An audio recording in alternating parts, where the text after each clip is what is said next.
Hey folks, welcome back to Patriot to the Core podcast. I am Thad Forrester. Appreciate you listening this week, and thank you for all the support and all the ratings and all the downloads on the episodes. Before I get to Will Thomas today, I did want to thank Quilts for Warriors for the recent 5-star review on iTunes. I won't read it all, but basically this person, Alexis, she's emailed me and told me she's listened to the episodes multiple times because she drives a lot. So thank you very much, Alexis, for the support and for the review. So please, I'd love for you, anyone else out there, to please go rate the podcast on iTunes and write a review, preferably as well. But anyway, that'll help us get the word out and try to get found easier for people when they're out there searching. But our guest today, Will, he's really a remarkable young guy. He was 12 years old when the Extortion 17 happened. If you remember, that was the Chinook that went down, that was shot down in August 6th, 2011, and we lost basically like 38 people killed, mostly Americans, many SEALs. There was controllers, some PJs. A dog, anyway, just several different people. It was a huge loss, and Will was 12 years old at the time, and he just wanted to do something to honor those brave heroes and to show some respect to their families as well. And so he had no direct connection to anyone that was killed or part of that, but he decided to do something that he loved, which was basketball, take that and find a way to raise some awareness and bring some attention and some money to some special operations foundations. And there's multiple ones that support special ops. And so it's morphed into bigger and better things. And so he's really a remarkable young man. So I'll get Will on here now. He can kind of explain in more detail what he did by the 20,000 shots he made that first weekend he started this and how it's grown from there. I have with me today Will Thomas from up in Virginia, and he does a lot of work for the special operations community. And Will, thanks for joining me today. Yeah, no problem. Happy to be here. All right. Why don't you just go ahead and tell us, I think how you got started was from the Extortion 17 from the Chinook crash back in 2011. Do you mind, and maybe it started before that, so clear that up with me and just tell me maybe what happened, what motivated you to do what you were doing. Yeah, so it all started back in 2011, like you said, with the Extortion 17 crash over in Afghanistan, and I was, I think, 12 years old at the time, and I really had no grasp on anything beyond what I'd seen in the movies or heard on TV about the military, and much less about special operations. I really didn't know much about it at all. But when the helicopter went down, 30 guys lost their lives, and it was a pretty big deal. It was all over the news, and so I saw it. I think I saw it on TV, some of the stories, and I was moved by it, and I knew that these guys had made a pretty big sacrifice, but I really had no grasp on the magnitude of how big of a loss it was at the time. But I just thought, this is a pretty tough situation, and a lot of these guys had families and kids that they left behind. And if that were my dad, I would like for somebody to prove that they're with me and do something that shows that they care about my loss and they feel bad for me. And that's it. It took me a little while to come up with an idea to do that, just because I was a 12-year-old middle schooler and really had no idea how to support a cause that I was passionate about, because this was really one of the first ones in that category.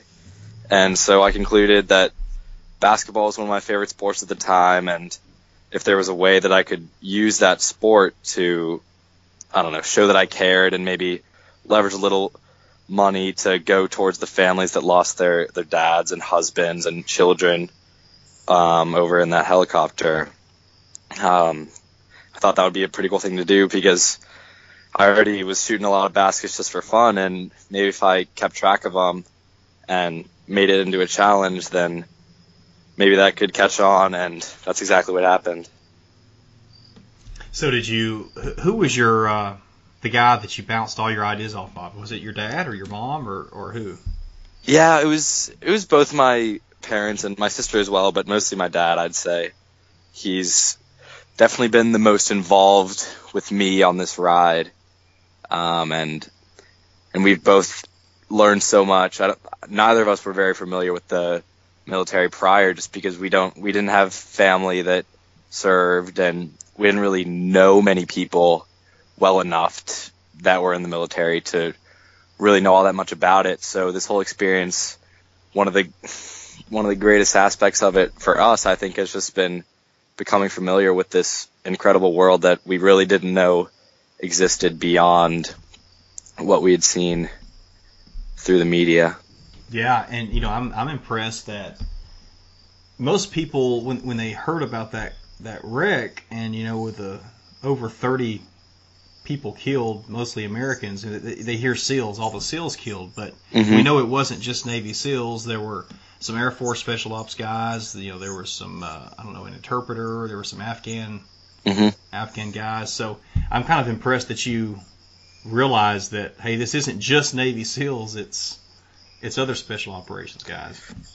Yeah, it actually started out as just a Navy SEAL mission, and I actually spoke with some of the family members of the SEALs that passed, and they were obviously very moved by what I was doing, and they really appreciated it, but they explained to me that there were more people aboard that helicopter than just SEALs. And like I said, I really didn't know all that much about the military. I didn't know the different branches, and I wasn't all that familiar with that. So when they told me that, I was like, oh, well, in that case, let's try to expand it. And from then on, it's expanded to cover every branch of special operations. Mm-hmm. So you decide to use basketball to raise money. So what did you do from there? So we decided this was in August, on August 6th when the helicopter went down. And I guess news made its way to me within a week or so after that. And I decided that I was, over Labor Day weekend, which is the first weekend in September, I was going to do a shooting challenge. And like I said, the first challenge was to honor Navy SEALs, and there were 17 aboard that helicopter that passed away that day. So I decided I'd shoot 1,000 baskets for each of those, totaling 17,000. And I reached out to friends and family and neighbors to tell them about what I was planning on doing, and tried to raise a little bit of money for the cause for the Navy SEAL Foundation. And I ended up surpassing my goal, and I think we ended up raising over $50,000, which was really incredible, just because I had no clue. So it was such a small thing in my mind that the fact that so many people rally around it proved that the cause was a very worthy one, and that's something I've been very grateful for. So, just before you started, were you thinking, did it bother you, like it gets you down in motion, like, oh crap, I got to shoot 17,000 shots? Or how did you approach it? Well, that first weekend, to be honest with you, I had no idea what 17,000 baskets meant, just because whenever I went out and shot baskets, it was just for fun, and I'd go inside when I got tired, and then I'd come back out if I was rested up and wanted to shoot some more. So I just threw that number out there because it sounded like a nice round number. I really didn't know how much work it would entail. And so waking up on Saturday morning, Sunday morning, after having shot for multiple days prior, your muscles are pretty sore, and you'd probably rather be in bed sleeping in, but the cause was something that really meant a lot to me, and it really just took a second to remember why I was doing it and who I was doing it for, and it never became that much of a mental struggle beyond that at all, just because I had a good reason for doing it, in my opinion, and that just motivated me. So what was your timeline? So we've done Labor Day shooting challenges each of the last, I want to say, 5 years, and each time we start on Friday afternoon around 3 or 4, and then we shoot through Monday night, so that usually totals to around 60 hours with sleeping in between. Okay. Wow, okay. What did you say, 60? 60. Okay. So, when you did it the first time, did it take you till Monday to get the 17,000 shots? Yeah, I think we hit 17,000 on, I don't know, Monday evening, probably around 5 or 6, but we decided, we had a couple hours left in the day, and we kept shooting, and I made it all the way to over 20,000. So because there were a lot of people who had pledged per basket, so the more baskets I made beyond my goal was the more money that went to the cause. So that was just more of a reason to keep going. All right, so these had to be made baskets. Is that right? Correct. Oh, wow. All right, so where are you shooting from? That we've varied it year to year. It started out just as free throws, and then as I got bigger and the three-point line came into play, we turned it into three-pointers. And after three-pointers, we did some combinations of free throws and three-pointers, and we've messed with the numbers a little bit each time, but mostly the shots have been free throws and three-pointers. Okay, and this is just in your driveway. The first weekend it was back in 2011, but since then we've gone into a gym so that we had correct markings. Yeah, okay. So that first time, was it just you shooting, or did some other people join you?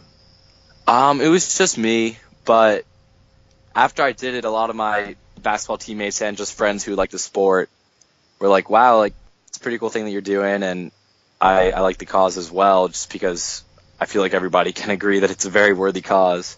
And they were like, do you mind if I share some of the shot load with you? And they asked me a bunch of questions, and I really didn't know how to answer, just because I hadn't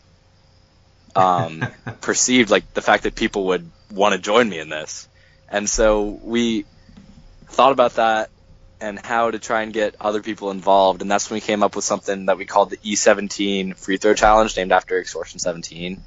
And that was a national effort that we put out, I think, in 2013, where people from all around the country, whether as teams or individuals, would keep track of the free throws they made and raise money based on that within their own communities.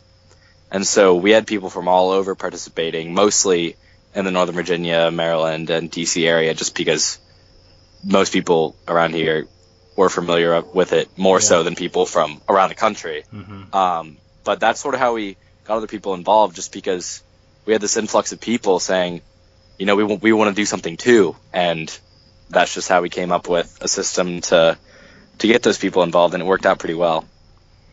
Yeah, so I love basketball, and I have shot a lot in my day, including when I was your age. And of course, I've never shot that many shots in a period of time. But I'm wondering, I know you said sometimes when you would get up in the morning or you'd wake up, you were tired. But were there ever times when you were shooting, you're like, you know what, I think I've done enough. This is sufficient. 5,000 shots is sufficient. Maybe I can just move on. What was going on in your head? Not really. Those thoughts never really crossed my mind, just because I knew I'd set a goal and I had deemed that goal was attainable, and it never really crossed my mind to stop before I reached my goal. And any time I thought, we're running behind pace, there's no way we're going to be able to do it, I had to remember why I was doing it and regain my motivation. Yeah, well, that's good motivation. Yeah, for sure.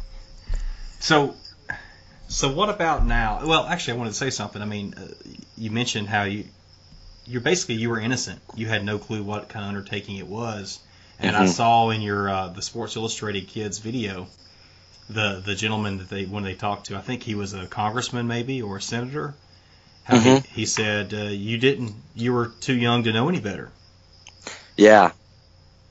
And he talked about, it was actually a Green Beret from the Vietnam War, and he talked about how anytime you want to really get something done, you gotta ask a younger person to do it, because they won't understand the limitations, and they'll just go ahead and get it done. And that's one thing that stuck with me too, just because I thought it was pretty symbolic of what I was doing, just because I went out and did something that I feel like most people would be like, there's no way you're going to be able to do that. And I didn't necessarily think that I was going to be able to do it, but I didn't really see it as something that I wouldn't be able to do. So I just went out and gave it my best shot, and it's worked out pretty well. Yeah.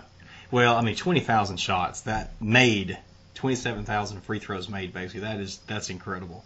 And I saw your form, and I'm sure when that video was made, it might have been a year or two later. I'm guessing. Mm-hmm. So maybe your form was different when you're 12 versus 14, but you had good form. That right arm had to be, just exhausted. Yeah. It's kind of interesting actually, just because as you go on, certain parts of your body that you're using time and time again with the same shots, they get sore, and so you almost have to like change your form to compensate for the parts of your body that have gotten tired. That's one trick I learned after the first couple of years is like, yeah, like I've always been taught to shoot with great form, and I try to, especially in like games when the shots really have to go in. But once I've shot, I don't know, 10,000 baskets the same exact way, that like your right bicep and your quads and your legs, they're pretty tired, so you might have to compensate using other parts of your body, which maybe some of my coaches wouldn't be too fond of, but right. I had to do what I had to do. Yep. Well, so how did this affect you when accomplishing such a lofty goal? How has that spilled over in the rest of your life now? I mean, I guess it's just proven to me that if you have a good reason for doing something, and you have the resources and the motivation to go out and make something happen, there's no reason that you should limit yourself. And that's one thing, especially when I've gone back and talked to some younger kids, either in elementary school or middle school, now that I've grown up a little bit. That's one thing that I always try to make clear. It's like, if you have an idea or something that you want to do, you should never write yourself off just because you think it's really crazy. And I think that's something that I've learned, especially for myself, that 5 or 6 years ago I never would have thought that I'd be able to create an organization that like the one that Hawkeye has become, and just because you can never predict something like that. It just sort of happens, and you're like, wow, how do we get here after 5 years? How do we produce something this awesome? And you can never limit yourself, just because you never know how far you can go. Yeah, that's right. That's good advice. So how did Sports Illustrated find out and contact you about doing the video and put you in their magazine, and whatever else came from that? I'm not sure how they initially found out, but there had been a bunch of smaller news stories on the shooting challenges, whether like all the local news stations hopped on it, and CNN and CBS Evening News, which CBS Evening News was probably the biggest one. I think that happened before SI Kids, so that's probably how they saw it, just because that was the first national broadcast. And I just got an email from one of their SI guys, and they said that they thought it was a pretty cool story, and they were wondering if they could help push the word out about it. And that's one thing that I've always been grateful to with regard to the media, is that they always think that I'm doing them some big favor by granting them some time. But really, it helps me just as much as it helps anyone else, just because this mission that is important to me, it gets in front of more people, and more people know what it's all about, and they maybe learn a little something about special operations and these men who have sacrificed it all for us that they otherwise would never have heard about. Oh, yeah. Well, and I know I didn't know anyone personally that was killed, but I know some spouses and family members of those that I've met at some events over the years. And I know John Brown was a PJ who was killed, and then a Harvell, one of the Harvells, was one of the combat controllers, or I guess the only combat controller that was killed. And so yeah, it's incredible that somebody so young can kind of understand how, you kind of put yourself in the shoes of the family members of how tough it would be to lose your parent or your sibling or your spouse. So Will, what's come since this? What else have you done? Yeah, it's actually expanded some other areas that I never really thought it would go. I I mentioned the media and how big that's been, but just I don't know, some of the different media outlets that have reached out to me and thought that it was a story they found interesting. That was one thing that's always been amazing to me, and also the social media aspect of it. We've got some like 120 plus thousand followers on Facebook and 14,000 on Instagram, and all these people. I have no clue. I still don't understand how all these people have heard about it, but I'm really, really glad they have. And also it's expanded to some gear collaborations with Camelback water bottles and Nike t-shirts, and just a bunch of different creative ways to try and raise more money and support the cause further with awareness and support. And then most recently, actually, in the last several years, baseball has actually become my main sport. And so obviously it started out as basketball because that was my favorite sport at the time. And it makes more sense to do a basketball shooting challenge just because baskets are a pretty easy thing to count. And there's not really an equivalent for baseball, at least not one that we could think of at the time. Mm-hmm. And so over the last couple of years, people have been like, Will, like, we know you as the pitcher, like, we know you as the baseball player. How come you're still doing these basketball shooting challenges? And like, they were just asking like playfully, just wondering. But I got to thinking, and I was like, well, I play so much baseball. What if there's a way to turn Hawkeye into other sports? And this summer, actually, we rolled out something called Operation Hawkeye Strike Force, where me and a bunch of my teammates on my summer team, we went out and we kept track of how many strikeouts we had all summer. And in the spring, sort of like how we did ahead of the first shooting challenge, we alerted our friends and family that we would be doing this, and we tried to raise as much money for our campaign. And basically the premise was we'd ask people to pledge a certain amount of money per strikeout, and our goal for the summer was 130. And I think we've since surpassed it. We got up to at least 140, 150, up around there. And I think we're up around $20,000 in donations, so people have been really generous and donating, whether it was $1 per strikeout, a generous donation, or like a cent per strikeout, or whatever they thought was best for them. And that's turned out to be pretty interesting, and one thing that I'm really glad that we were able to do.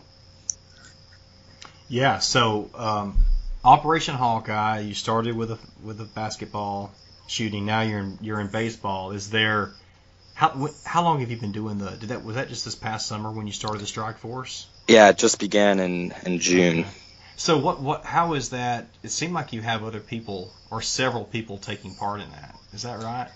Yeah, it was actually 5 other of my teammates. So pretty much our whole pitching staff on my summer showcase team, they got behind it. I reached out to them ahead of the summer and was like, yo, like, I thought of this idea. It's pretty rough right now just because I haven't put too much thought into it, but if you guys are interested in participating, I think we can do some pretty cool stuff with this. And they all hopped on board immediately, and so we knocked out some of the kinks, and it turned out to be a pretty great thing.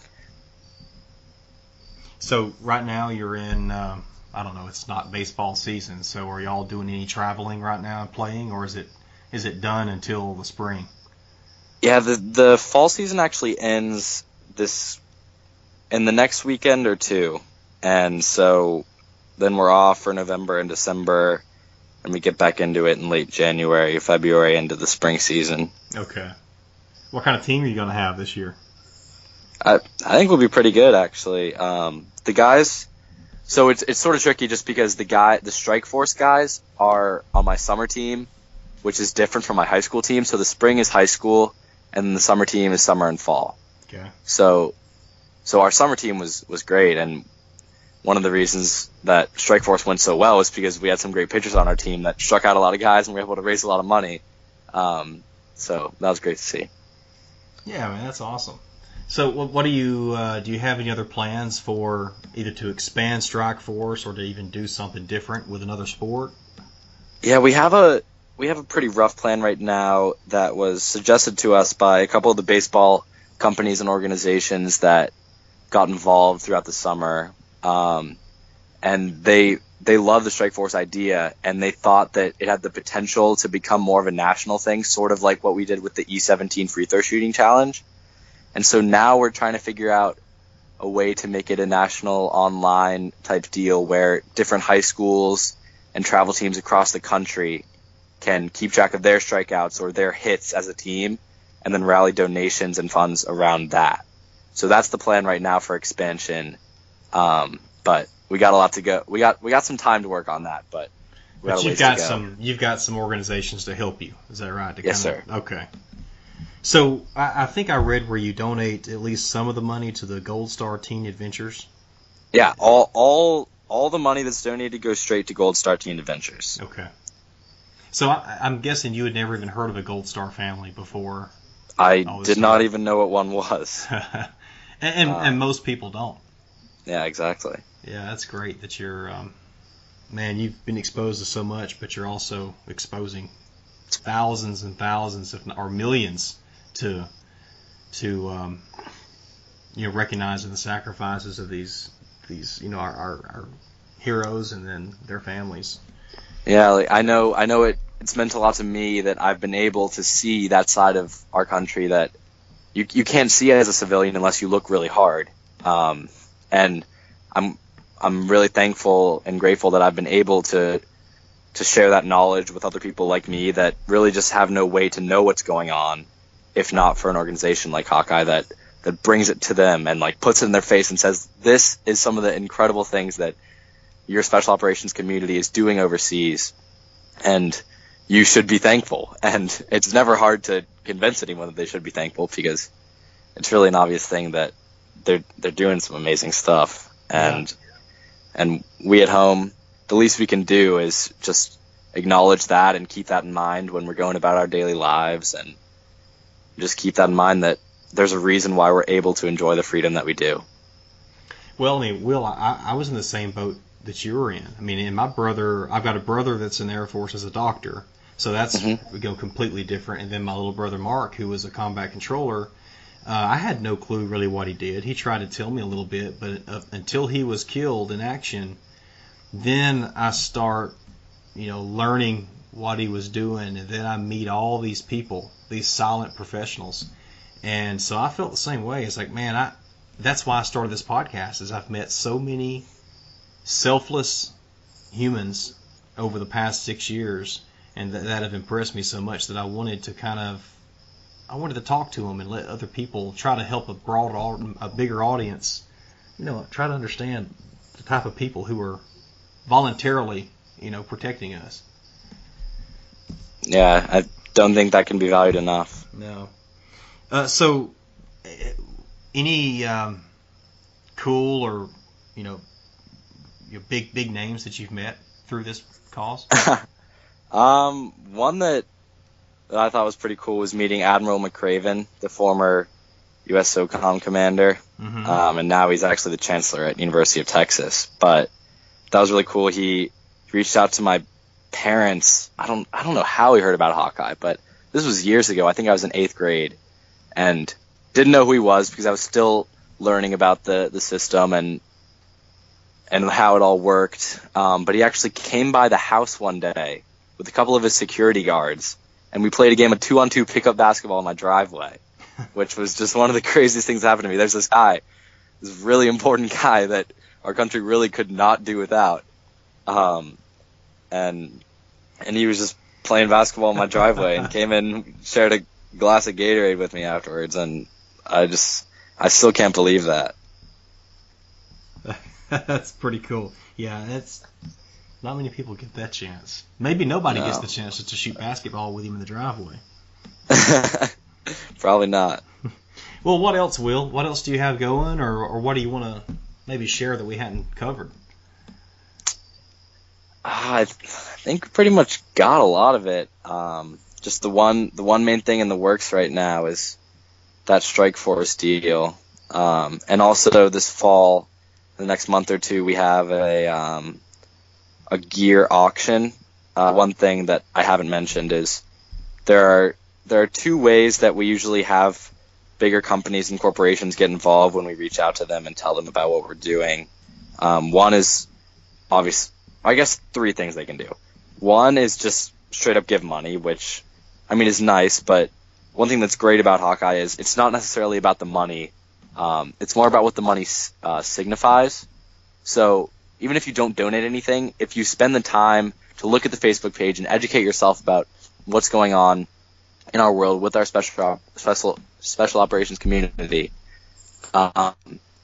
that's really enough. And if you don't have anything to give, that's fine, because you're doing what you can by proving to these guys that you do care about them and proving to their families that you care about their loss. But beyond the money, we've also created ways that companies can donate whatever their good is. So like with some of these tactical military companies, they've donated guns and all this cool military tactical equipment. Because they'll say, we can't straight up give you just a donation of $1,000, but we can give you an $1,000 assault rifle. Does that work for you? And of course, initially I was like, well, what am I going to do with an assault rifle? I'm not familiar with the gun market.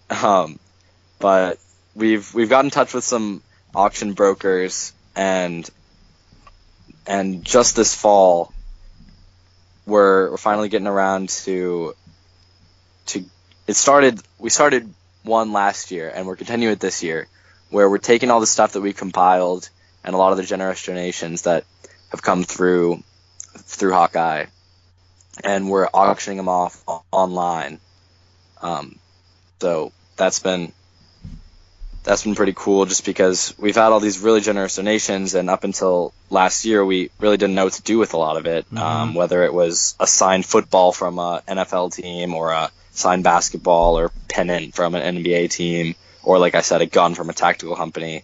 It's sort of hard to turn that into hard cash that we can turn into something that will do good for a Gold Star family, or maybe making a memorial for one of these brave guys. And so this auction is one way that we've been able to do that. So the auction coming up in a month or two, and the Strike Force national business that we're trying to get rolling in the spring are two things on the docket right now. Okay. So what are your plans after high school? I'm going through the college application process right now and trying to figure it out. And one question I get all the time, which I feel like it's a pretty obvious question to ask, is like, are you considering the military? Because clearly I have a passion for these guys and I admire what they're doing. So I've gotten that question a lot, and I don't really know how to answer it, just because I'm still trying to figure everything out. I'm just applying to schools right now and trying to figure out what career path's best for me.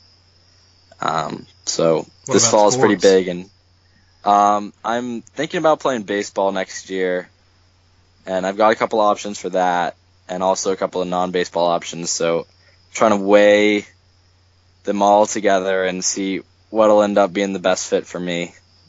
And wherever I go, I hope that I'll be able to continue Hawkeye and keep the mission rolling, because it's something that's become such a big and important part of my life throughout the last 5-6 years that it would really be a shame just to let it all sort of fizzle out, because I think the cause is a great one, and I think I should continue to do as much as I possibly can, and that includes continuing on into college.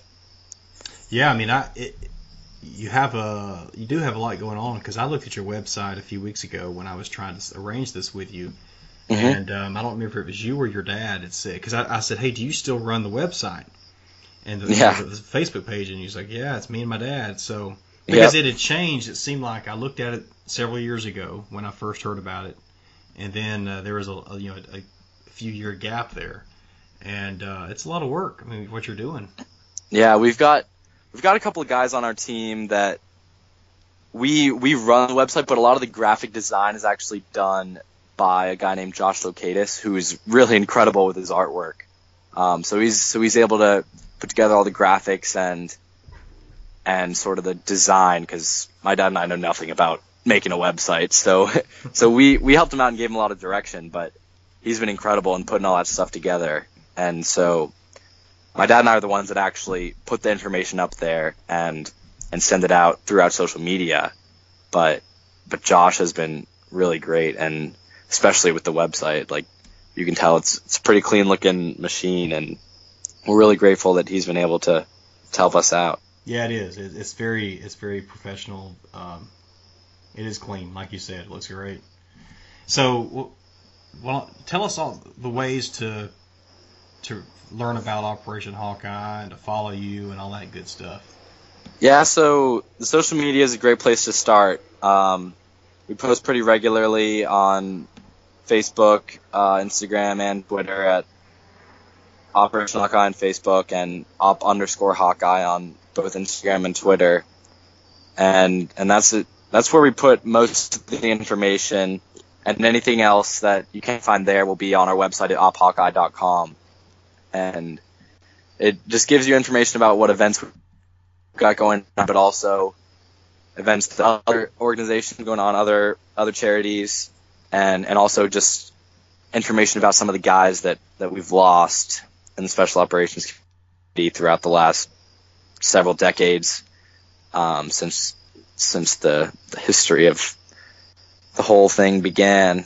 And so I think that's one neat thing. Like I said, it's not just about being able to donate X dollars to the cause, because they know that the money is nice, but the families, what they really value is the fact that they know that we care here as civilians, as people who don't have any connection to the military. And I think that's one thing that has really affected some of the family members that I've met, is the fact that I was so unfamiliar with it, yet I was still able to see that these guys are really incredible people, and they deserve our respect and our thanks.